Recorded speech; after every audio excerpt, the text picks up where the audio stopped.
வான்மியில் வளாது பெய்க, மணிவளம் சுரக்க, மன்னன் கோன்முறை அரசு செய்க, குறைவிலாத உயிர்கள் வாழ, நான்மலை அறங்கள் ஓங்க, நற்றவம் வேள்வி மல்க, மேன்மைகொள் சைவ நீதி விளங்குக உலகமெல்லாம், மேன்மைகொள் சைவ நீதி விளங்குக உலகமெல்லாம்.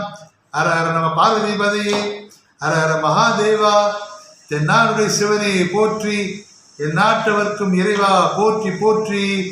திருச்சிற்றம்பலம். இந்த பஞ்சபூதங்களினால் ஆன உடல் நாம் பூமியில் துறந்து விட வேண்டும். சிவலோகம் செல்வதற்கு பிராகிருத உடல், அதாவது ஸ்தூல உடலை விட்டு விட்டு சூட்சும உடலால் தான் நாம் கைலாயம் செல்ல முடியும். ஆனால் ஸ்தூல உடம்போடு மகாபாரதத்திலே தர்மர் சென்றார், இங்கே காரி நாயனார் சென்றார்.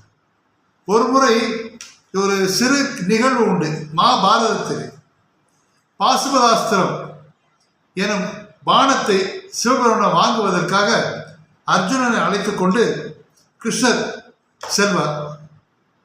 ஒரு எல்லைக்கு மேல் இந்த ஸ்தூல சரீரத்தை விட்டுவிட்டு சூட்சும சரீரத்தை தான் அவர் கைலாயம் அழைத்து செல்வார். செல்கின்ற வழியிலே மாலை நேரம், அந்தி நேரம் ஆகிவிட்டது. அர்ஜுனன் தினமும் சிவபூசை செய்கின்ற சிவபக்தன், வைணவ காவியம் என்று சொல்வார்களே மகாபாரதம். பீமன், அர்ஜுனன் சிறந்த சிவபக்தர்கள்.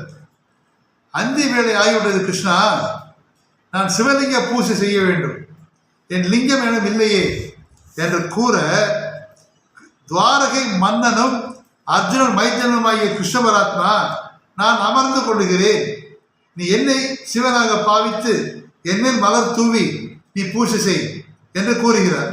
அதேபோல் அங்கே இருந்த பூக்களை சேர்த்து கிருஷ்ணன் மேல் தூவி அவன் சிவபுராணம் சொல்லுகிறான், சிவநாமம் சொல்லி உச்சரிக்கிறான், தொழுகிறான். அதன் பின்பு ஸ்தூல உடம்போடு சிவபெருமானை பார்க்க போயிடும். அங்கே கைலாயத்தில் நுழைந்தவுடன் அர்ஜுனனுக்கு தாங்க ஒன்று ஆச்சரியம். எந்த பூவை கிருஷ்ணன் மேனில் எங்கு வைத்தானோ அதே இடத்தில் அதே பூக்கள் சிவபெருமான் மேனில இருந்தது. இதுதான் கவிச்சக்கரி சொல்வாரு, அறநதிகள் உலகளந்த அரியன் என்று சொல்வது வாய்ப்புழுத்து மாழ்வார்கள். அறியும் சிவனும் நாம் பார்க்கின்ற பார்வைக்காகத்தான் வேறுபட்டு நின்றதை ஒழிய இருவரும் பரம்பொருளின் உருவமே. இதை வலியுறுத்துதான் இந்த பல நிகழ்வுகளை நான் சொல்லிக் கொண்டிருக்கிறேன் தொடர்ந்து. இப்பொழுது ஸ்தூல உடம்போடு சொர்க்கலோகம் சென்றவர் தர்மர், அங்கே போய் இந்த உடலை துறந்தார். அதே போல் நான் பார்க்கின்ற நாயனார் காரி நாயனார் திருக்கடவுரில் அவதரித்தவர். அவர் கவி பாடுவதில் வல்லனர். கோவை எனும் பா ஏற்றுவதில் சிறந்தவர். அவர் தம் பெயரால் கரிக்கோவை என்று பாடி உரையும் எழுதி சிவாலயங்களில் பேசிக்கொண்டிருந்தார். அப்படி பல கோயிலை புதுக்கினார். அனைவரும் மகிழும் வண்ணம் இன்சொல்லே பேசுவார். திருமூலர் சொன்னார் அல்லவா, யாவருக்குமாம் பிறர் கின்னுரை தானே என்று. அதை வாழ்நாளை கடைபிடித்தவர் காரிநாயனர். உலகெங்கும் புகழ் பரப்பி கையிலே தியானத்தினால் சிவன் திருவருள் துணை புரிய உடலோடு கைலாயம் சென்றார்.